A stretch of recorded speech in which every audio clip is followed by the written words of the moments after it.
गरीब, युवा, अन्नदाता और नारी शक्ति के लिए संकल्पित मध्य प्रदेश की डॉक्टर मोहन यादव सरकार ने प्रदेश में न केवल बुनियादी ढांचे पर ध्यान दिया है, बल्कि समाज के हर वर्ग, विशेषकर किसानों, महिलाओं और युवाओं के लिए कई ऐतिहासिक फैसले किए हैं, जिसमें लाडली बहना योजना के तहत करोड़ों महिलाओं को आर्थिक सहायता, वर्ष 2026 को किसान कल्याण वर्ष घोषित करना, इसके अलावा कृषि कैबिनेट का गठन करना, महिलाओं के लिए सरकारी नौकरियों में 35% आरक्षण सुनिश्चित करना और युवाओं के लिए स्वरोजगार और कौशल विकास की योजनाएं इनमें प्रमुख है। देखिए खास रिपोर्ट।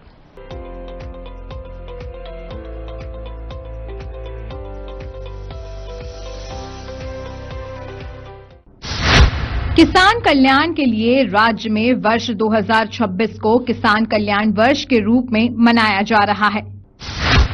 कृषि कैबिनेट का गठन निमाड़ अंचल में किया गया, जिसमें पशुपालन, बागवानी और मत्स्य पालन सहित 16 विभागों का समन्वय किया। हरदा और अन्य स्थानों पर 243 करोड़ रुपए से अधिक के विकास कार्यों का शिलान्यास। हितग्राहियों को आधुनिक कृषि मशीनरी का वितरण किया। किसानों को अपनी फसल उचित मूल्य पर मंडियों में बेचने के लिए प्रोत्साहित करना। मध्य प्रदेश की डॉक्टर मोहन सरकार ने वर्ष 2026 को कृषक कल्याण वर्ष के रूप में घोषित किया, जिसमें विभिन्न विभाग मिलकर कृषि विकास और कृषक कल्याण योजना को धरातल पर उतारने का कार्य करेंगे।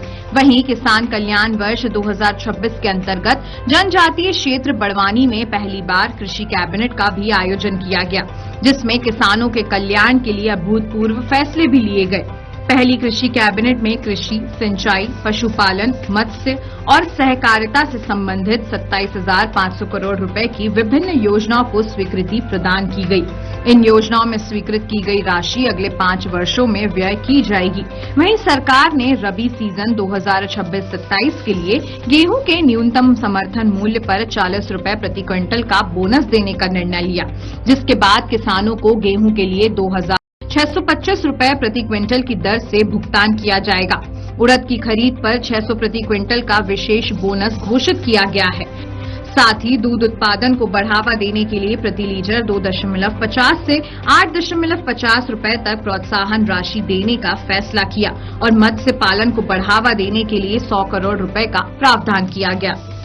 किसान कल्याण वर्ष में कृषि और कृषि से जुड़े हुए सभी प्रकार के हितग्राहियों के लिए लगभग 17 विभागों के माध्यम से पूरे प्रदेश के अंदर किसान कल्याण वर्ष मना रही है और इसीलिए प्रदेश भर के विधायकों के साथ कृषि से जुड़े हुए एफपीओ, अलग अलग प्रकार की कृषि इंडस्ट्री में काम करने वाले लोग, उन्नत कृषि करने वाले उन्नत कृषक, अच्छा पशुपालन करने वाले, दूध उत्पादन करने वाले, डेयरी से जुड़े हुए लोग, ऐसे सभी संभ्रांत लोगों को लेकर के विभाग ने एक दिन भर की कार्यशाला लगाई थी।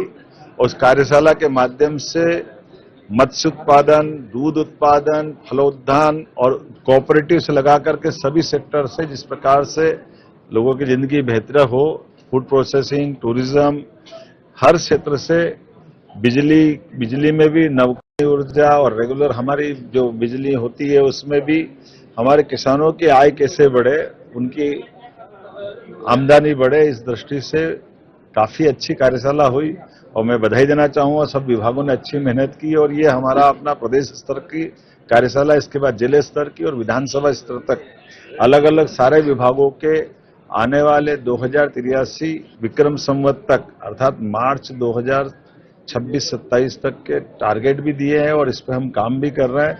मैं उम्मीद करता हूं कि जिस प्रकार से हमारा एग्रीकल्चर रकबा है या विविध क्षेत्रों में हमारी उपलब्धि है, उससे कई गुना आगे बढ़ेंगे।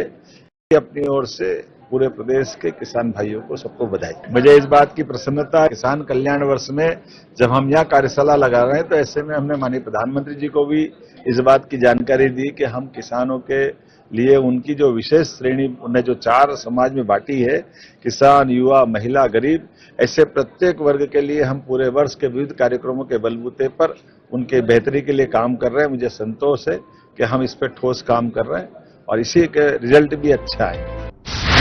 नारी सशक्तिकरण के लिए लाडली बहना योजना 1.25 करोड़ से अधिक महिलाओं के खातों में हर महीने नियमित रूप से राशि का अंतरण। राज्य की सरकारी नौकरियों में महिलाओं का आरक्षण 33% से बढ़ाकर 35% किया गया। कामकाजी महिलाओं के लिए सखी निवास का विस्तार।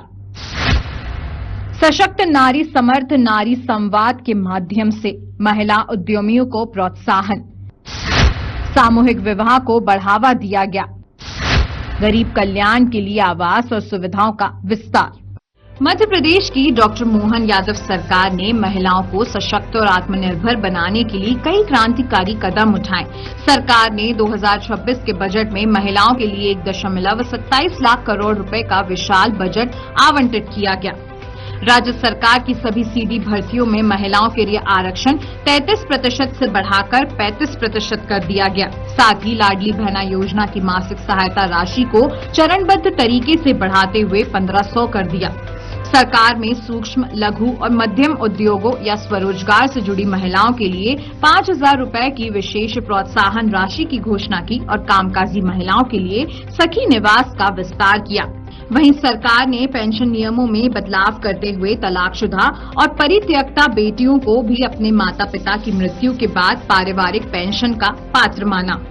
सच में लाडली बहनाओं की घोषणा जब की थी कि ये योजना हम लागू कर रहे हैं और इस योजना पे धीरे धीरे आगे बढ़ते जाएंगे, कि हमने कहा था लाडली बहना चिंता मत करना, हम आपसे 1000 से ये कमिटमेंट चालू कर रहे हैं और धीरे धीरे करके अब 3 साल में केवल 2 महीने बचे हैं और हम अपनी बहनों को लगभग 52,000 करोड़ की राशि दे चुके हैं। जोरदार अभिनंदन करें लाडली बहनाओं के लिए। 1863 करोड़ की इंस्टॉलमेंट अभी जा रही और बहनों के लिए कार्यक्रम कितना बड़ा हुआ है। 8 करोड़ की हमारी आबादी में 1,25,27,000 बहनों के खाते में ये रक्षाबंधन का, प्रेम का, आपका आशीर्वाद पहुंच रहा है। जोरदार ताली बजाए पूरे प्रदेश के अंदर। 1,500 रुपए की राशि हर महीने हर एक बहन के खाते में बगैर कष्ट के पहुंचती है और बहनें भी उस राशि के बलबूते पर कोई सिलाई मशीन, किसी ने छोटी मोटी दूध की डेयरी, कोई न कोई काम करते हुए घर की प्रगति के लिए सम्मान के साथ बहनों ने अपनी अलग अलग राह बनाई।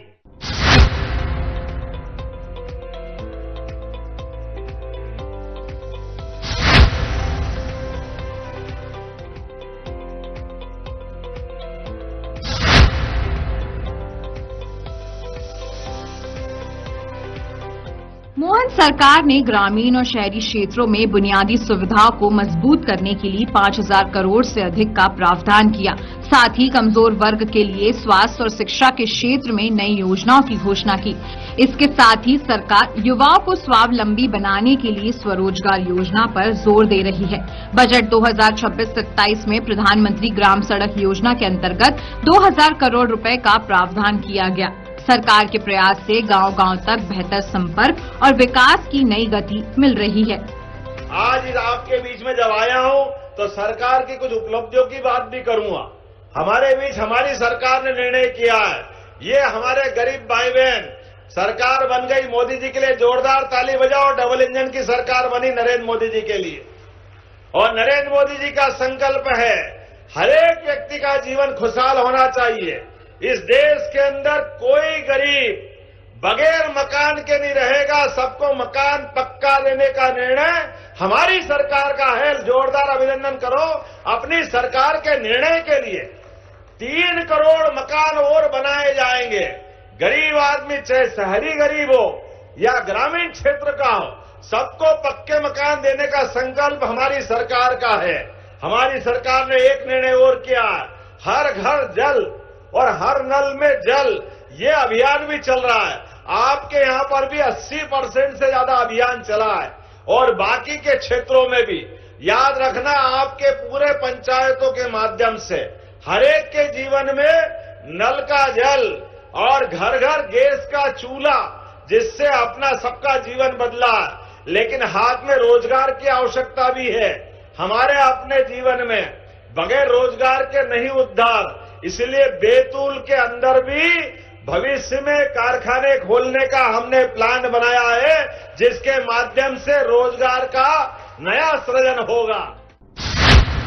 युवा सशक्तिकरण के लिए स्वरोजगार पर जोर। युवाओं को स्वावलंबी बनाने के लिए स्वरोजगार योजनाओं पर जोर दिया। युवाओं को कौशल विकास को लेकर किए गए सराहनीय प्रयास। 5 लाख से अधिक स्वयं सहायता समूह के माध्यम से ग्रामीण अर्थव्यवस्था को मजबूत करने का लक्ष्य। राज्य सरकार गरीब, युवा, किसान और नारी को सशक्त बनाने के लिए मिशन मोड में कर रही काम। मध्य प्रदेश में औद्योगिक क्रांति लाने के लिए मुख्यमंत्री डॉक्टर मोहन यादव ने इन्वेस्ट एमपी अभियान को एक नए विजन के साथ आगे बढ़ाया। भोपाल में आयोजित ग्लोबल इन्वेस्टर समिट और विभिन्न रीजनल इंडस्ट्री कॉन्क्लेव के माध्यम से राज्य को 30 लाख करोड़ रुपए से अधिक के निवेश प्रस्ताव मिले। सीएम के ब्रिटेन और जर्मनी यात्रा के दौरान 78,000 करोड़ के निवेश प्रस्ताव मिले। निवेशकों के लिए प्रक्रिया को सरल बनाने हेतु मोहन सरकार ने औद्योगिक प्रोत्साहन नीति 2025 लागू की। इसी कड़ी में सीएम ने जयपुर में आयोजित इंटरैक्टिव सेशन में हिस्सा लिया, जिसमें निवेशकों से 1-to-1 चर्चा में 5,055 करोड़ का निवेश प्रस्ताव पास हुआ, जिससे प्रदेश में 3,530 लोगों को रोजगार मिलेगा। मुख्यमंत्री ने अगले 5 वर्षों में 2.5 लाख युवाओं को सरकारी नौकरी देने की घोषणा की। सीएम यादव ने युवाओं को जॉब सीकर के बजाय जॉब क्रिएटर बनाने के लिए भी कई कदम उठाए हैं। हमारी सरकार माननीय प्रधानमंत्री जी द्वारा जो 4 श्रेणियां बांटी गई है, किसान, युवा, महिला, गरीब, ऐसे में किसान कल्याण वर्ष को बहुत अच्छे से मना रही है। लगभग 16 विभागों को जोड़ करके हम पशुपालन, मछली पालन, हॉर्टिकल्चर, एग्रीकल्चर, कोऑपरेटिव, ऐसे सब विभागों के साथ जोड़ करके बहुत अच्छे से काम कर रहे हैं और अन्य विकास की प्रगति के साथ उनकी विस्तार से चर्चा हुई। मुझे इस बात का संतोष भी है कि माननीय प्रधानमंत्री जी ने प्रसन्नता के साथ हमारे कामों को आगे बढ़ने के लिए आशीर्वाद दिया है और आने वाले समय में इसके रिजल्ट भी अच्छा है। सरकार की ओर से हमने रोड शो किया है और इन्वेस्टमेंट से संबंधित सभी प्रकार के विभागों की पॉलिसियों पर विस्तार से बात की। राजस्थान और मध्य प्रदेश जुड़वा भाई की तरह है। सबसे कहा कि हमने राजस्थान में भी आप व्यापार व्यवसाय करें, मध्य प्रदेश के साथ भी करें, अपने काम धंधे के बलबूते पर दोनों राज्यों की समृद्धि के लिए, बेरोजगारों को रोजगार दिलाने के लिए और सभी प्रकार की संभावनाओं पर आगे बढ़ने का ये सही समय है। माननीय प्रधानमंत्री के नेतृत्व में जब देश आगे बढ़ रहा है तो राज्यों को मिलकर भी इस तरह से आगे बढ़ सकते हैं। मैंने अपनी ओर से विस्तार से सारे लोगों का आह्वान किया कि हमारे अपने राजस्थान और मध्य प्रदेश की सरकार मिलकर कई सारी योजना पे काम कर रही, जैसे पार्वती काली सिंह चंबल योजना पे जल का बंटवारा किया। इसी प्रकार से टूरिज्म से लगाकर बहुत सारे सेक्टर में बढ़ने की संभावना है। आइए हम सब संकल्प करें और आगे बढ़े। बहुत धन्यवाद। मोहन सरकार के कार्यकाल में गरीब, युवा, किसान और नारी सशक्तिकरण के उल्लेखनीय कार्य किए जा रहे हैं। मुख्यमंत्री डॉक्टर मोहन यादव के प्रयासों से प्रदेश सरकार हर वर्ग के लिए काम कर रही है। ब्यूरो रिपोर्ट, साधना न्यूज।